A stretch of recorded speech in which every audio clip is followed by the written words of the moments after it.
कहें कुछ सुने और मिलकर समस्याओं का कुछ समाधान निकालें। इस एपिसोड में आज हम चर्चा करेंगे धन प्रबंधन का, यानी मनी मैनेजमेंट का। आप सबको ये बात ज्ञात है कि आज इंसान ज़्यादा धन कमा रहा है, लेकिन इंसान के पास धन का अभाव और धन की कमी पहले से कहीं बहुत ज़्यादा है। इसके क्या कारण हैं और ये हम पर किस प्रकार नकारात्मक प्रभाव डालता है अगर इसका सही मैनेजमेंट ना हो पाए, ये जानना आज के युवाओं के लिए, आज की पीढ़ी के लिए बहुत आवश्यक है और यही हमारी चर्चा का विषय है। वर्तमान युग क्रेडिट कार्ड्स और इंस्टॉलमेंट की पॉलिसी पर आधारित अर्थव्यवस्था का युग बन गया है, जो पूर्ण रूप से व्यक्ति की अभी सब कुछ पा लेने और क्षणिक संतुष्टि की मानसिकता पर आधारित है। ऐसा लगता है कि न सिर्फ हमारे आर्थिक समीकरण गड़बड़ा गए हैं, लेकिन उनके बोझ से और लगातार उतने धन के हर माह कर्जदार होने के कारण उस तनाव से स्पष्ट रूप से व्यक्ति के स्वास्थ्य और संबंधों पर भी एक नकारात्मक प्रभाव पड़ रहा है। घर, कार, घर का सामान सब इंस्टॉलमेंट पर होता है, यानी हमारी जिंदगी ही टुकड़े टुकड़ों में बंट कर रह गई है।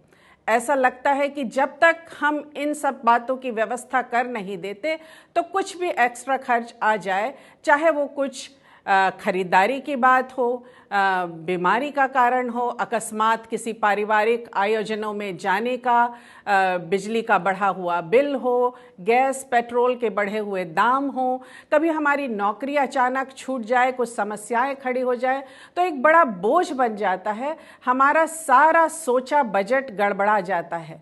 हमारी पीढ़ी के लोगों में ये सिखाया गया था कि बेटा जितनी चादर है उतना ही पैर फैलाओ। अपने खुद के घर बनाना, कार खरीद पाना एक बड़ी उपलब्धि मानी जाती थी, जो अक्सर रिटायरमेंट के आसपास की बात होती थी। घर की एक एक चीज़ के लिए सामान्य मिडिल क्लास लोगों को कुछ पैसे हर माह जोड़ना होते थे कि इस माह फ्रिज खरीदेंगे, इस माह आज वॉशिंग मशीन खरीदेंगे, कुछ फर्नीचर खरीदेंगे, और फिर इन चीज़ों को हम बहुत संजो कर, संभाल कर वर्षों तक इस्तेमाल किया जाता था, जब तक कि वे इस्तेमाल करने के लायक हों। ट्रेंड चेंज के साथ साथ या सेल लगी है तो ज़बरदस्ती कोई चीज़ें खरीदना है, या हमारे पड़ोस में किसी के पास कुछ है और वो हमको लेना है, ये सब बातें उस समय नहीं हुआ करती थी, क्योंकि वो घाटे का सौदा होता था। आज के युवाओं में आप अगर उनसे पूछिए कि भाई अच्छा खासा कमा रहे हो, कब सेटल होने का इरादा है, तो वो कहते हैं पहले सब सेट कर ले, वर्ल्ड टूर कर ले, आदि आदि। और वो सब अपनी जगह सेटल होने को इसी मकसद से लेते हैं। ये सब अपनी जगह ठीक है, लेकिन जब से क्रेडिट कार्ड के रूप में हमारे हाथों में ये प्लास्टिक मनी आ गया है, हम पेपर मनी की अहमियत को भूलते चले जा रहे हैं।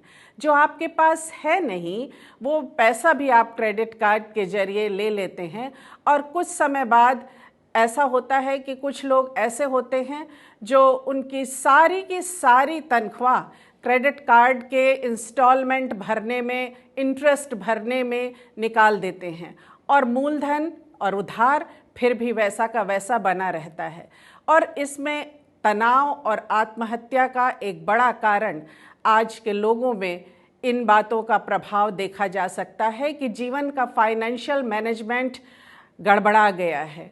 अर्थ या धन को ठीक से व्यवस्थित ना कर पाना, जिसमें आपकी अपनी इच्छाएं, अपनी अभिलाषाएं, आपकी ज़रूरतें और भविष्य भी शायद आप पर हावी हो जाते हैं कि आप भविष्य के लिए क्या करेंगे। शायद आप में से बहुत से ये सोचें कि आपने तो कभी फाइनेंशियल मैनेजमेंट सीखा ही नहीं, तो याद करिए कि आपकी माता हैं, आपकी नानी दादी हैं, क्या उन्होंने कभी फाइनेंशियल मैनेजमेंट कहीं पढ़ा था या सीखा था? बस अपना दिल दिमाग सही रखकर उन्होंने पूरे परिवार का सही पालन पोषण किया, उन्हें अच्छी शिक्षा दी, योग्य बनाया, लेकिन वक्त ज़रूरत पर उनको आपको देने के लिए भी पैसे होते थे। चाहे वह चॉकलेट खरीदने की बात हो, खिलौने खरीदने की बात हो, कहानी की पुस्तकें खरीदने की बात हो, या कुछ बड़ी वस्तुएं जैसे साइकिल आदि। तो कहाँ से उन्होंने ये सब सीखा था? उन्होंने ये सीखा था कि जितना उनके पास है उसको खर्च करने के लिए उनको उसमें से कुछ बचा कर भी रखना है और प्राथमिकताओं के आधार पर सही अर्थ प्रबंधन करना है। और ये जानकारी सबको होना बहुत आवश्यक है। यदि आप तनाव मुक्त, प्रसन्न, संतुष्ट जीवन जीना चाहते हैं तो आपको अपने धन के लिए सही योजना बनाना है, उसको सही ढंग से नियंत्रित करना है, सही ढंग से उपयोग में लाना है, उससे अधिकतम हासिल करना आना चाहिए। कितने बार किसी ने ये सही कहा है कि money is a good servant but bad master. So actually we are learning how far we can stretch our money और आवर रिसोर्सेज। आप ये देखिए कि कहाँ तक हम अपने आर्थिक स्रोतों को खींचें और कहाँ हम रुक जाए कि वो ना हमसे छूटें और ना टूटें और ना हमें तोड़ें। तो हम आज इसी पर चर्चा करेंगे। तो अपने आर्थिक समीकरण सही करने के लिए आप क्या करेंगे? अगर आप इसे व्यवस्थित करना चाहें तो आप कुछ बातों पर गौर कर सकते हैं। पहली बात, अपने आर्थिक स्रोतों की पूर्ण जानकारी विस्तार से व्यवस्थित कर उसके अनुसार योजना बनाएं। अनावश्यक जो भी खर्चे हों उनसे बचने का प्रयास करें। आवश्यकता हो तो लिख लें, घर के बड़े लोगों से भी उसे शेयर करें या उस बात का साझा करें, छोटों से भी उसका साझा करें। दूसरी बात, आप अपने आर्थिक स्रोतों को प्राथमिकता और आवश्यकताओं के आधार पर विभाजित करें। अनुमानित रूप से आपकी आमदनी या इनकम का एक बड़ा भाग या एक बड़ा हिस्सा आपके खान पान में, घर के किराए में, घर की व्यवस्था करने में, बच्चों की पढ़ाई में, कपड़े खरीदने आदि में जाता है। तो ये आपकी प्राथमिकताएं हैं। फिर कुछ खर्चे ऐसे हैं जो माह में होना निश्चित ही है, जैसा कि बिजली का बिल, फ़ोन का बिल, पेट्रोल के खर्चे, दूध का बिल आदि। इनके लिए आपको हर माह उतने पैसे बचा कर रखने की आवश्यकता है, क्योंकि वो तो आपको लगना ही है। यदि आपके कुछ इंस्टॉलमेंट हैं तो आपको उसके लिए भी रखना है। शायद आप अपने बुजुर्ग माता पिता को कुछ पैसे भेजते हों। इसे निश्चित कर लीजिए कि ये खर्चे तो होना है, तो इसका पहले से प्रबंध होना है। तीसरी बात, आपको अकस्मात खर्चों के लिए कुछ बचा कर रखना है, जो आपकी आमदनी का 2 से 3% होना चाहिए। इस तरह आपकी बीमारी के समय या प्राकृतिक आपदा के समय, एक्सीडेंट के समय, अचानक नौकरी छूट जाने पर आपको किसी से उधार मांगने नहीं जाना पड़ेगा और आपको कुछ समय आपके खर्चे निकालने में सुविधा होगी। चौथी बात, आपको भविष्य के लिए भी कुछ बचा कर रखना है या इन्वेस्ट करना है, ताकि यदि बच्चों को ऊंची शिक्षा दिलाना हो, विदेश आदि में जाने का उन्हें अवसर मिले, तो आपको अपने प्रोविडेंट फंड के पैसे पूरे ना निकालना पड़े। आपको अपने स्वयं के बुढ़ापे के लिए भी कुछ बचा कर रखना चाहिए, क्योंकि आपको ये निश्चित करना है कि आपको किसी के सामने झुकना नहीं है, किसी की बेइज्जती नहीं झेलना है और आपको खुशहाली के साथ साथ जैसी ज़िंदगी आप आज जीते हैं बुढ़ापे में भी जीना है। पांचवी बात, इन सब के बाद आप अपने शौक़ के लिए या मौज मस्ती के लिए भी कुछ अंश रख सकते हैं, क्योंकि इससे आपको ऊर्जा मिलती है, आप रिजुवनेट होते हैं। इस अंश को आप ज़रूरतमंदों की मदद के भी काम में ला सकते हैं। उससे न सिर्फ आपको सच्ची खुशी और शांति मिलेगी, वरन आप एक अच्छे इंसान, एक अच्छे पड़ोसी, एक अच्छे मित्र के रूप में भी अपनी छवि स्थापित कर सकेंगे। फिर आपको यह देखना है कि इन सब बातों पर तो आपने गौर कर लिया, अब आपको अपने जीवन में अर्थ प्रबंधन क्यों करना है, ये क्यों आवश्यक है और हम किस प्रकार इसे कर सकते हैं। लेकिन यह भी जानना बहुत ही आवश्यक है कि जब हम यह प्रबंधन ठीक से नहीं कर पाते हैं तो हम उनके गुलाम या कठपुतली बनकर रह जाते हैं, जिनसे हमने उधार लिया हो या क्रेडिट कार्ड कंपनियां हो अपनी क्षणिक इच्छाओं की पूर्ति और ऐसा करने के लिए कि सब कुछ उसी समय हासिल कर लें, हम पूरे परिवार को एक लज्जाजनक स्थिति में डालते हैं, उनको कई अवांछित समझौते करने के लिए मजबूर करते हैं। पूरा घर, पूरा परिवार तहस नहस होकर रह जाता है। आप स्वयं हताशा निराशा में किससे क्या कहें के चक्कर में कभी नशे में पड़ते हैं तो कभी लोगों से कटने लगते हैं। लेकिन ये समस्याओं का पहाड़ यूं ही नहीं टल जाएगा अगर आप उसे नकार कर उसके साइड से निकल जाने की कोशिश करें। आपके लिए ये आवश्यक है कि आप उस परिस्थिति का दृढ़ता से सामना करें, स्वयं को अनुशासित और व्यवस्थित करें, किसी से अनावश्यक स्तर की होड़ ना करें। उसके पास ये है, मुझे भी चाहिए, मेरे पड़ोसी से मुझे बेहतर या बड़ी कार खरीदना है, नेम ब्रांड चीज़ें ही पहनना है, आदि आदि सब व्यर्थ की बातें हैं जो आपको आर्थिक रूप से बोझिल कर सकती है। अगर आपके पास है तो आप अवश्य करें। आप अपनी व परिवार की इज्जत बनाने के लिए इन चक्करों में पड़ते हैं और उलूल जलूल खर्चे करते हैं, उधार करते हैं और अंत में सबको बेइज्जती का सामना करना पड़ता है। कई लोग तो टूटकर आत्महत्या भी कर लेते हैं।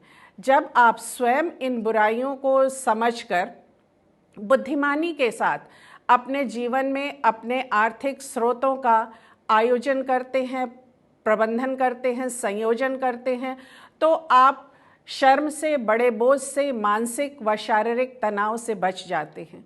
आपका जीवन खुशहाल होता है। यदि आप ऐसे बोझ में, उधार के जाल में फंस गए हैं तो आप क्या करें, ये एक बहुत अहम मुद्दा है। तो आपके लिए ये विचार करने की बात है कि पहली बात, आप अपने परिवार को सच्चाई से अवगत कराएं ताकि सब मिलकर उस समस्या का, उस परिस्थिति का सामना कर सके और आपसे अनावश्यक अपेक्षाएं ना करें। आपको देखकर आश्चर्य होगा कि आपके बच्चे आपको मूल्यवान चीज़ों के लिए फिर कभी नहीं सताएंगे। उनको आपका विश्वास और आपका साथ चाहिए, उनको समझने का जज्बा चाहिए और ये उनके लिए महत्वपूर्ण है। दूसरी बात, परिवार के हर लोग आपकी आर्थिक ज़रूरतों को पूरा करने का प्रयास करने में आपका साथ दे सकते हैं, किंतु क्या आप, जिसके कारण ये परिस्थितियां बनी हैं, चाहे नशे के कारण हो या इम्पल्सिव शॉपिंग की आदत के कारण हो या अनावश्यक रूप से क्रेडिट कार्ड का जहां तहां कहीं भी इस्तेमाल करने के कारण ये परिस्थिति उत्पन्न हुई हो, क्या आप उन आदतों को बदलने के लिए तैयार हैं? तीसरी बात, सबसे पहला कार्य, यदि बैंक ने अभी तक आपका क्रेडिट कार्ड नहीं छीना है, उसे सीज नहीं किया है, तो आप उसे एक लॉकर में, घर में या बैंक में बंद कर दें। केवल इमरजेंसी में ही उसका प्रयोग करें। अधिकांश खर्चे कैश से करें। यदि आपकी उधारी बहुत ज़्यादा है तो दिखावा छोड़िए और सबसे पहले उस उधार को समाप्त करिए। ये प्रण कीजिए कि तब तक नए कपड़े, गहने आदि नहीं खरीदेंगे जब तक ये उधारी चूक ना जाए, वरना एक दिन क्रेडिट कार्ड कंपनी ही आपके घर और घर के सामान की नीलामी कर देगी। तब आपको कैसा लगेगा? क्या आप ऐसी परिस्थिति में पड़ना चाहते हैं? चौथी बात, आप या आपके परिवार के लोग घर से या बाहर कोई दूसरा भी पार्ट टाइम कार्य कर सकते हैं जिससे कुछ अतिरिक्त आय हो और घर के खर्चे निकलें या कुछ कर्ज चुकाया जा सके। पर इसके पहले आपको उपरोक्त सब कार्यों को विस्तार से समझना और करना है, यानी बुरी आदतें, फिजूल खर्ची को छोड़ना है। ईमानदारी से यह प्रतिज्ञा करना है कि सबसे पहले बिगड़ा हुआ कार्य सही करेंगे, उधार की स्थिति को ख़त्म करेंगे और धन का, अर्थ का सही विभाजन करेंगे, प्राथमिकताएं निर्धारित करेंगे। किसी ने बहुत खूब कहा है, अपने ऐश्वर्य और वैभव पर सफलतापूर्वक सवारी कर। अपने ऐश्वर्य और वैभव को आप अपने लिए एक वरदान भी बना सकते हैं और एक अभिशाप भी। It's a wonderful gift. इसे अभिशाप मत बनने दीजिए। ये आपके हाथों में है। इसका सही प्रबंधन कर आप संपन्न, खुशहाल, आदर्श जीवन जी सकते हैं और अपने घर की खुशियों को और बढ़ा सकते हैं।